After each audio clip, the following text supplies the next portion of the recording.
Mr. President,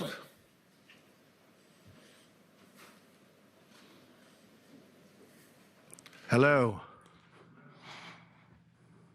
What great honor,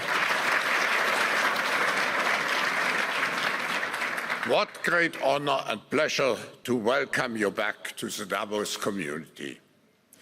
Just 4 days into your new mandate, we highly appreciate your presence with us today. We wish you all the best as you take on your critical work ahead. The global challenges we face today are monumental.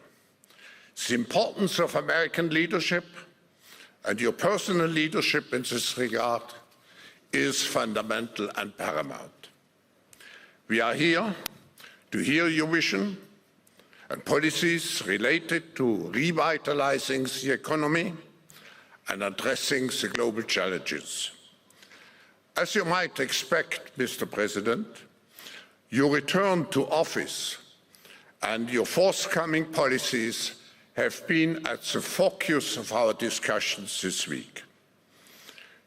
The discussions among 3,000 political and business leaders from over 130 countries who came together here in Davos.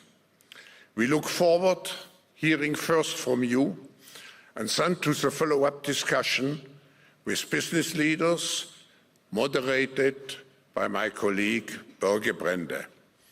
Ladies and gentlemen, the President of the United States, Donald J.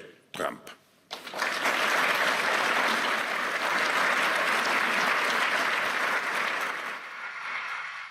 Well, thank you very much, Klaus, and hello to everyone in beautiful Davos. This has been a truly historic week in the United States. 3 days ago, I took the oath of office, and we began the golden age of America. The recent presidential election was won by millions of votes, and all 7, every one of them, all 7 swing states. It was a massive mandate from the American people like hasn't been seen in many years, and some of the political pundits, even some of my so-called enemies, said it was the most consequential election victory in 129 years. That's quite nice. What the world has witnessed in the past 72 hours is nothing less than a revolution of common sense. Our country will soon be stronger, wealthier, and more united than ever before, and the entire planet will be more peaceful and prosperous as a result of this incredible momentum and what we're doing and going to do. My administration is acting with unprecedented speed to fix the disasters we've inherited from a totally inept group of people and to solve every single crisis facing our country. This begins with confronting the economic chaos caused by the failed policies of the last administration. Over the past 4 years, our government racked up $8 trillion in wasteful deficit spending and inflicted nation-wrecking energy restrictions, crippling regulations, and hidden taxes like never before. The result is the worst inflation crisis in modern history and sky-high interest rates for our citizens and even throughout the world. Food prices and the price of almost every other thing known to mankind went through the roof. President Biden totally lost control of what was going on in our country, but in particular with our high inflation economy and at our border. Because of these ruinous policies, total government spending this year is $1.5 trillion higher than was projected to occur when I left office just 4 years ago. Likewise, the cost of servicing the debt is more than 230% higher than was projected in 2020. The inflation rate we are inheriting remains 50% higher than the historic target. It was the highest inflation probably in the history of our country. That's why from the moment I took office, I've taken rapid action to reverse each and every one of these radical left policies that created this calamity, in particular with immigration, crime, and inflation. On day one, I signed an executive order directing every member of my cabinet to marshal all powers at their disposal to defeat inflation and reduce the cost of daily life. I imposed a federal hiring freeze, a federal regulation freeze, a foreign aid freeze, and I created the new Department of Government Efficiency. I terminated the ridiculous and incredibly wasteful Green New Deal. I call it the Green New Scam. Withdrew from the one-sided Paris Climate Accord and ended the insane and costly electric vehicle mandate. We're going to let people buy the car they want to buy. I declared a national energy emergency, and that's so important, national energy emergency to unlock the liquid gold under our feet and pave the way for rapid approvals of new energy infrastructure. The United States has the largest amount of oil and gas of any country on earth, and we're going to use it. Not only will this reduce the cost of virtually all goods and services, it'll make the United States a manufacturing superpower and the world capital of artificial intelligence and crypto. My administration has also begun the largest deregulation campaign in history, far exceeding even the record-setting efforts of my last term. In total, the Biden administration imposed $50,000 in additional regulatory costs on the average American household over the last 4 years. I have promised to eliminate 10 old regulations for every new regulation, which will soon put many thousands of dollars back in the pockets of American families. To further unleash our economy, our majorities in the House and Senate, which we also took along with the presidency, are going to pass the largest tax cut in American history, including massive tax cuts for workers and family, and big tax cuts for domestic producers and manufacturers. And we're working with the Democrats on getting an extension of the original Trump tax cuts, as you probably know, by just reading any paper. My message to every business in the world is very simple. Come make your product in America, and we will give you among the lowest taxes of any nation on earth. We're bringing them down very substantially, even from the original Trump tax cuts.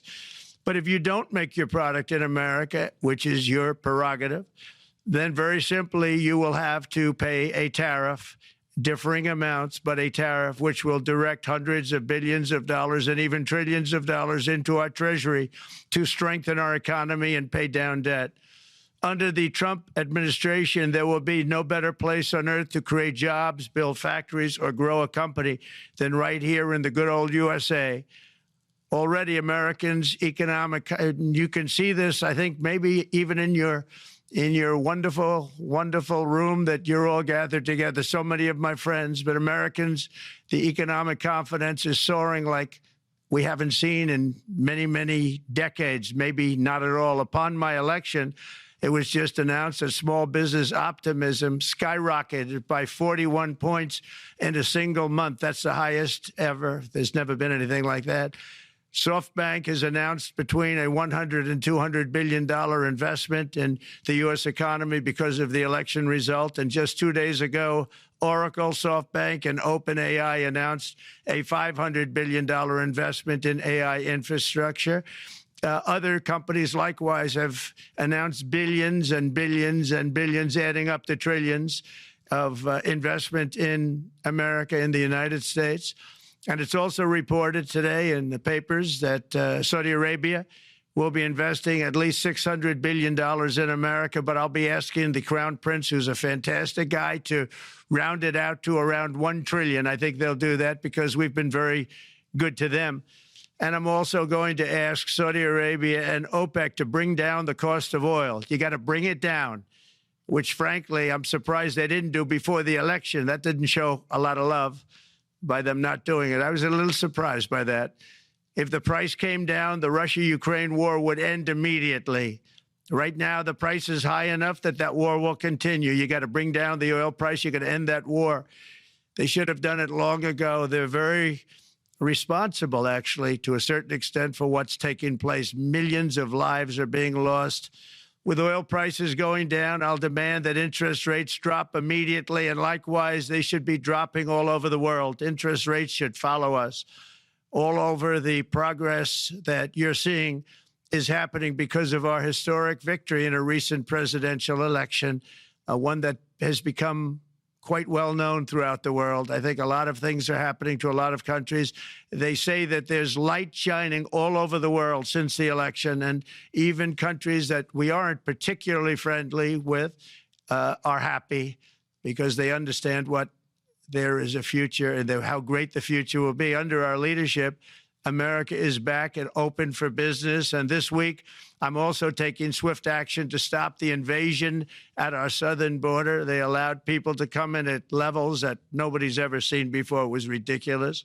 I decided and declared to do, and very, very importantly, a national emergency on our border, immediately halted all entry of illegal border crossers, of which there were many, and began promptly returning the illegal trespassers back to the place from which they came.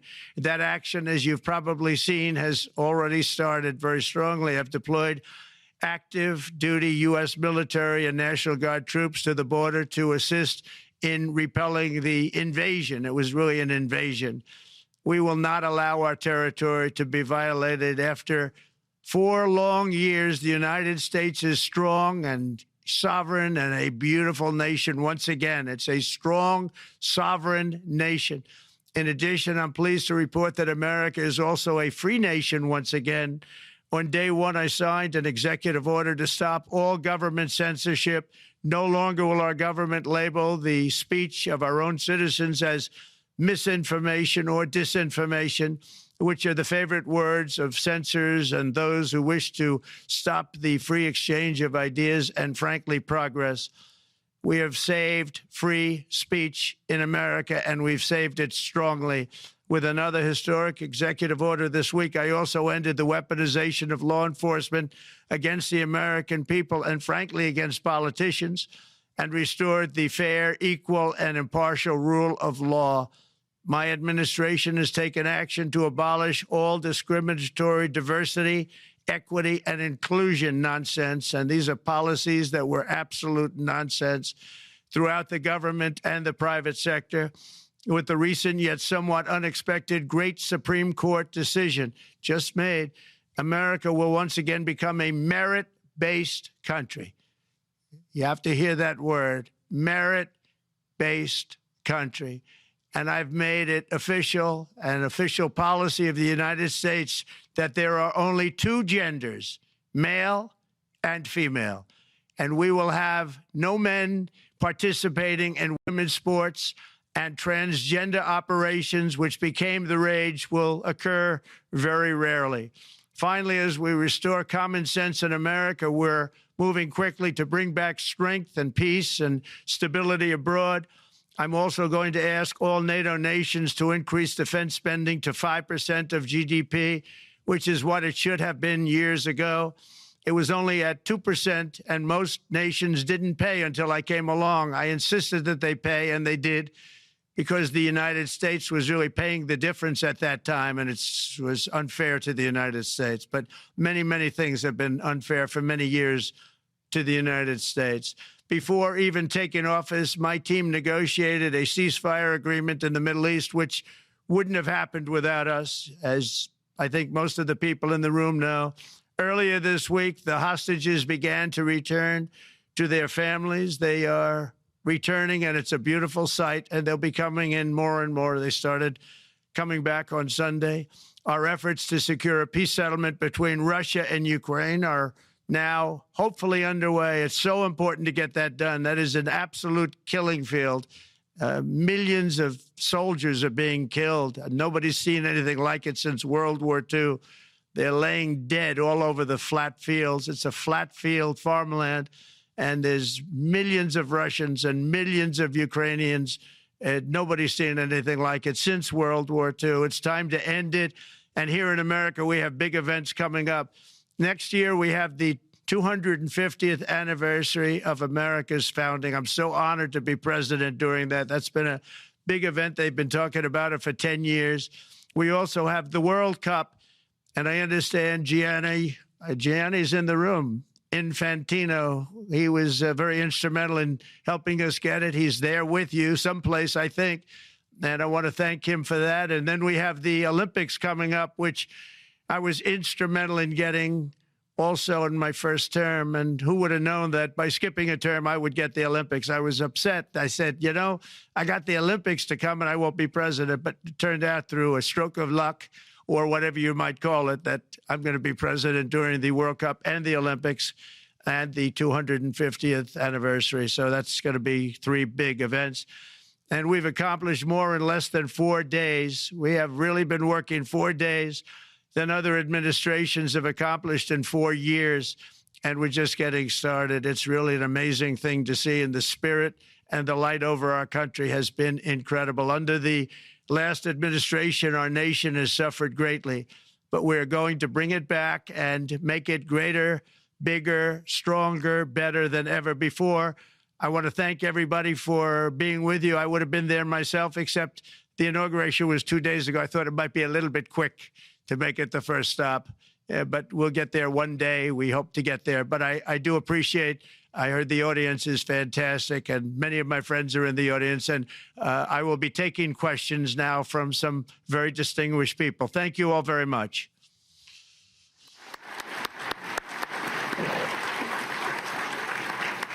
Thank you. Thank you very much, Mr. President, for that very powerful speech. And I think you could hear the applause all the way from Davos to the White House. But next year it will be even better, because then you can get the applause here in Davos. So we wish you welcome to our village next year. We hope to see you. Thank you very much. So we also know, Mr. President, that you open up for interaction here. We have a great panel with some of the most distinguished business people in the world. Let me start with someone that you know really well, that I think is almost a neighbor of you in Florida. Mr. Steve Schwarzman, Chairman, CEO, and co-founder of Blackstone Group. So, Steve, floor is yours. Well, Mr. President, I'm sure the Crown Prince of Saudi Arabia will be really glad you gave this speech today.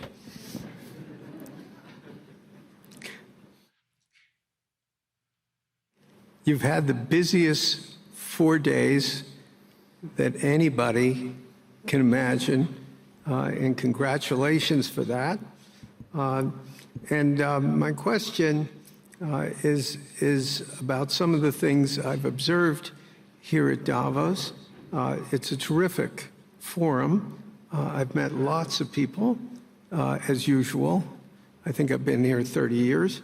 And a lot of the European business people have expressed enormous frustration with the regulatory regime in the EU. And they attribute slower growth rates here because of the numerous factors, but especially because of regulations. And you've taken a completely different approach in this area. And if you could explain the theory of what you're doing, how you're going to do it, and what you expect the outcome to be, I'd appreciate it. Well, thank you very much, and congratulations, Steve. You're a friend of mine, but on a great career. You have had an amazing career, and it continues. I just want to congratulate you. Very inspirational to a lot of people. I want to talk about the EU, because you mentioned specifically that I've also had a lot of friends and leaders of countries. I've gotten to know them all my first term and a little bit during this period of 4 years, and know them well, like them a lot, but they're very frustrated because of the time everything seems to take to get approved, environmental impact statements for things that you shouldn't even have to do that, and many, many other ways that it takes. And I'm going to give you a quick little example. In the private life, my beautiful private life, before I had all these things happening, the world is a little different. I had a nice, simple life. You knew that. But when I had that simple life, I did projects. And I had a big project in Ireland. And it had to get approval on something that would have made it even better. And I got the approval from Ireland in a period of a week. And it was a very, very, very efficient, good approval. And they informed me, though, the problem is you're going to have to get it from the EU, and we think that'll take 5 to 6 years. And I said, you have to be kidding. And this was before politics. And I said, wait a minute, it's not that important. I don't want to go 5 or 6 years, but it would have been a big investment. It would have been nice, and it would have been good for the project. And I sent the people to the EU to see if they could speed it up. And basically, it was a 5 or 6 year wait just to get a simple approval that Ireland gave me in a period of literally not much more than a week. And I realized right then, that was the first time I really was involved with the EU, but I realized right then that's a problem. And I didn't even bother applying to do it. Or if I did, I pulled it very quickly. I have to be very accurate because I don't want to be criticized. He did apply, actually. No, I want to be very accurate. So I don't think I did, but if I did, I pulled it very quickly. It was just something you couldn't wait 5 years or 6 years to get an approval. So a lot of, in a very big business sense, a lot of people are claiming that's the problem. From the standpoint of America, the EU treats us very, very unfairly, very badly. They have a large tax that we know about, and a VAT tax, and it's a very substantial one. They don't take essentially don't take our farm products, and they don't take our cars, yet they send cars to us by the millions. They put tariffs on things that we want to do. Like, for instance, I think they actually, in terms of these are non-economic or non-monetary tariffs, and those are very bad, and they make it very difficult to bring products into Europe, and yet they expect to be selling, and they do sell their products in the United States. So we have, hundreds of billions of dollars of deficits with the EU, and nobody's happy with it, and we're going to do something about it, but nobody's happy with it. So I think the EU has to speed up their process. Friends of mine that are in some of the nations within the EU, great people, they want to be able to compete better, and you can't compete when you can't go through the approval process fast. There's no reason why it can't go faster. So, I'm trying to be constructive because I love Europe. I love the countries of Europe, but the process is a very cumbersome one. And they do treat the United States of America very, very unfairly with the VAT taxes and all of the other taxes they impose. One other, just to finish up, I got a call from the head of a major airline, one of the biggest airlines in the world, and he said, sir, could you help us? What? Landing in Europe is brutal.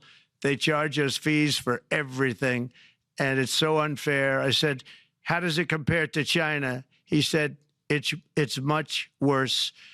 And the other thing, as you know, they took court cases with Apple, and they supposedly won a case that most people didn't think was much of a case.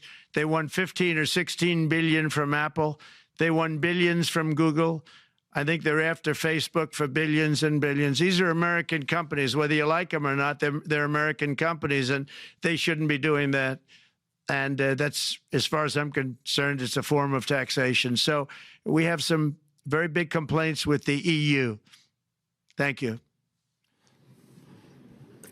Thank you very much, Mr. President. We'll now go to one of your friends in the EU, Patrick Pouyanné. He's the chairman CEO of Total Energies. I guess you have a question ready, Patrick, for the president. Mr. President, as we understand, energy is at the top of your agenda, and it's an honor for me to represent the energy industry tonight. In this panel, Total Energies is indeed the fourth largest oil and gas and electricity company in the world. I will not ask you a question about the oil price. It's quite clear what you expect from us. I will go to gas more. And our company is the largest #1 exporter LNG from the US company. We are a strong contributor to, and we invest in a mammoth LNG projects in Texas, $20 billion. It's far from 200, but it's $20 billion. And we contribute with that to security of supply to Europe, as we export this LNG to Europe. Some experts fear that if there are too many projects developed in the US on LNG, this could have an inflationary impact on the US domestic gas price. And they recommend a pause on these projects. I would ask you the following question. What are your views about such a pause on investments on LNG in the US? What would happen if you would observe an increased domestic gas price because of these exports? And final question, which is important for Europe, would you agree to guarantee security of supply of US LNG to Europe? Well, on the last part of your question, yes, I would. I would make sure that you get it. If we make a deal, we make a deal, you'll get it. Because a lot of people do have that problem. They make a deal and then it can't get supplied because of war-type problems and other problems. So we would absolutely do that. LNG is very interesting because when I took office for the first term, one of the first things I looked at was there were two very massive plants in Louisiana, a state that has been very good to me, won it by many, many points. And I felt strongly indebted to it, actually. And they said there are two plants that have been under environmental consideration for more than 10 years. And they were costing, as you say, you know how expensive those plants are, but they were costing like 12 billion and I think 14 or 15 billion, but they couldn't get their permits. They were in review for years, many, many years, like a decade or more. And I said, so ridiculous. I know so much about that because in the construction industry, I had to go through it too, but I got good at it after a while. But I saw the projects, and you're talking about a total investment of 25 to $30 billion, and it looked like it was going to end. They couldn't get their permits, and I got them done in less than a week. It was done, completed. In fact, when they called them to announce that it was done, the countries, largely countries, Japan was involved and another country and some very big investors, they couldn't believe it. They actually couldn't believe it. And I said, just do yourself one favor. Don't pay any consultants, because the only one that got it done was me. I got it done because it was the right thing to do for the U.S. and for the world, but the consultants had nothing to do with it. You know, the consultants go in and they say, give us millions of dollars because Trump did it. Nobody called me about it. I just heard it was a problem for years. And I got it done because it was the right thing to do for the U.S. and the right thing to do for beyond. It had to do with energy, very important. So I think it's very important. I think I disagree with one. I think the more that you do, the lower the price is going to go. And what I'd like to see is rapid approvals. We're going to give very rapid approvals in the United States, like with the AI plants, talking to many people want to build them. That's going to be a very big thing. We're going to build electric generating facilities. They are going to build. I'm going to get them the approval. Under emergency declaration, I can get the approvals done myself without having to go through years of waiting. And the big problem is we need double the energy we currently have in the United States. Can you imagine? For AI to really be as big as we want to have it, because it's it'll be very competitive with China and others. So I'm going to give emergency declarations so that they can start building them almost immediately. And I think it was largely my idea because nobody thought this was possible. It wasn't that they were not smart, because they're the smartest. But I told them that what I want you to do is build your electric generating plant right next to your plant as a separate building, connected. And they said, wow, you're kidding. And I said, no, I'm not kidding. You don't have to hook into the grid, which is old and, could be taken out. If it's taken out, they wouldn't have any way to get any electricity. So we are going to allow them to go on a very rapid basis to build their plant, build the electric generating plant. They can fuel it with anything they want, and they may have coal as a backup, good, clean coal, If there were a problem with a pipe coming in, as an example, you're going with gas, oil or gas, and a pipe gets blown up or for some reason doesn't work, there are some companies in the U.S. that have coal sitting right by the plant so that if there's an emergency, they can go to that short-term basis and use our very clean coal. So that's something else that a lot of people didn't even know about, but nothing can destroy coal, not the weather, not a bomb, nothing. It might make it a little smaller, might make it a little different shape, but coal is very strong as a backup. It's a great backup to have that facility, and it wouldn't cost much more money. And we have more coal than anybody. We also have more oil and gas than anybody. So we're going to make it so that the plants will have their own electric generating facilities attached right to their plant. They don't have to worry about a utility. They don't have to worry about anything. And we're going to get very rapid approvals. Thank you. Thank you so much, Mr. President. We'll now go to another CEO that you know very well, Brian Moynihan, the CEO and Chair of Bank of America. Good afternoon, Mr. President, and congratulations and obviously an eventful week for you and your family. If you remember 5 years ago, you came here and we walked among 150 CEOs from all over the world and you engaged with them about your policies and your procedures. This year you're not here, and yet this week was eventful from the orders that you mentioned earlier, literally a wave of orders coming out on immigration, on trade, and many other matters.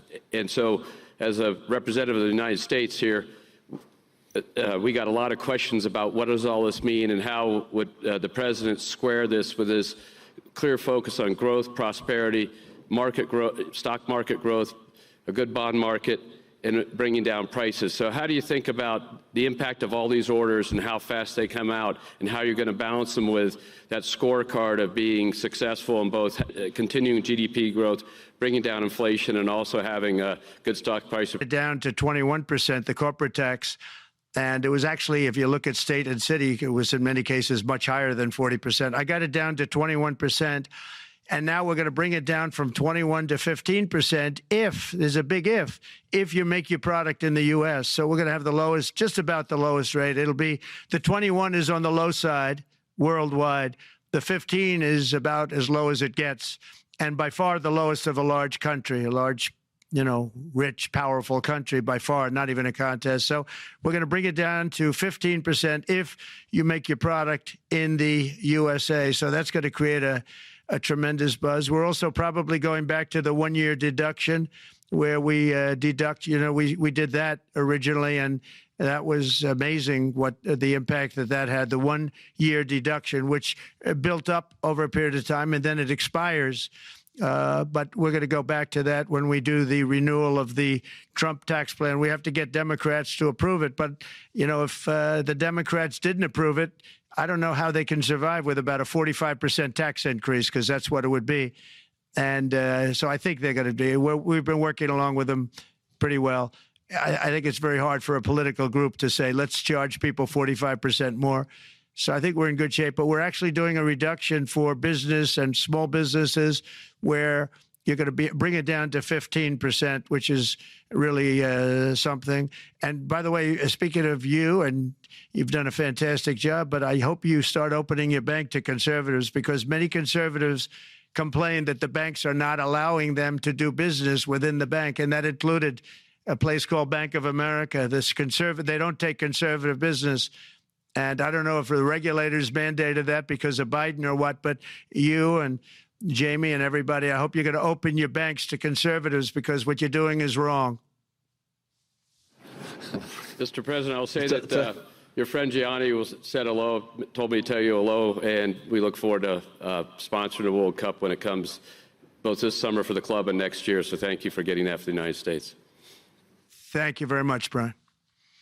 Thank you, Mr. President. We'll now go to Anna Butin. She's the Executive Chairman of Banco Santander, one of the big European banks, and also in the U.S. So, Anna. Mr. President, congratulations on a historic victory. I believe you don't know me as well as my fellow panelists, so a few words. Santander is one of the largest banks in the world by number of customers, 170 million. That's more than my friend Brian or my friend Jamie have. And those... They fixed the regulation. That's coming, that's coming. That was cheeky. We're a big investor in the United States. We have many million customers, 12,000 employees. We're one of the largest auto lenders. And we recently launched a fully digital bank called Open Bank. We strongly believe banks have a pivotal role in the economy, and we can accelerate growth and help many more customers. That's what we're doing in the United States. So, as Brian pointed out, we very much welcome your focus on deregulation and reducing bureaucracy. So my question is, what are your priorities in this regard, and how fast is this going to happen? Thank you very much. I think it's going to, thank you and congratulations. I know very much about your bank, and you've done a fantastic job. Congratulations. We are going to move very quickly. We've moved very quickly. We've done things in the last 3 days that nobody thought were possible to do in years. And it's all taking effect. It's going to have a huge impact on the economy, a huge positive impact. Money was being wasted on crazy things. I mean, the Green New Deal was such a total disgrace, how that was perpetrated. And it was conceived of by people that were average students, less than average students, I might add, and never even took a course in energy or the environment. It was just a game. Remember, the world was going to end in 12 years? Remember that? Well, the 12 years has come and gone. It was going to end. It was going to all foam into earth. But, you know, the time has come. These people, and they really scared the Democrats large. I can't say the Republicans. The Republicans maybe could have fought harder to stop it, but it's been a tremendous waste of money. You know, during my 4 years, we had the cleanest air, we had the cleanest water, and yet we had the most productive economy in the history of our country. We had the most productive economy until COVID came. We had the most productive in the history of our country by far, and actually, you can look worldwide. We were beating everybody from China to everybody else. So, and we think we really now, with what we have learned and all of the other things that have taken place, we think we can even far surpass that, actually far, far surpass it. But we do, one thing we're going to be demanding is we're going to be demanding respect from other nations. Canada, we have a tremendous deficit with Canada. We're not going to have that anymore. We can't do it. I don't know if it's good for them. As you probably know, I say you can always become a state. And if you're a state, we won't have a deficit. We won't have to tariff you, et cetera, et cetera. But Canada has been very tough to deal with over the years. And it's not fair that we should have a $200 billion or $250 billion deficit. We don't need them to make our cars, and they make a lot of them. We don't need their lumber because we have our own forests, et cetera, et cetera. We don't need their oil and gas. We have more than anybody. So, you know, just as an example, with Mexico, we're dealing with Mexico, I think, very well. And we're just, you know, we just want to be treated fairly with other nations, because there's hardly a nation in the world, and I blame this on us, and I blame it on politicians that, for some reason, probably mostly it's stupidity, but you could also say other reasons, but mostly stupidity. They've allowed other nations to take advantage of the U.S., and we can't allow that to happen anymore. You know, we have debt. It's a very small debt when you compare it to value, the value of the assets that we have, but we don't want to do that. We want to just have debt be obliterated, and we'll be able to do that fairly rapidly. And a lot of good things are going to happen. And honestly, good things are going to happen for the world, and good things are going to happen for the people that are dealing with us, allies and beyond allies. One thing very important, I really would like to be able to meet with President Putin soon and get that war ended. And that's not from the standpoint of economy or anything else. It's from the standpoint of millions of lives are being wasted. Beautiful young people are being shot in the battlefield. You know, the bullet, very flat land, as I said, and the bullet goes, there's no hiding. And a bullet, the only thing going to stop the bullet is a human body. And you have to see, I've seen pictures of what's taken place. It's a carnage, and we really have to stop that war. That war is horrible.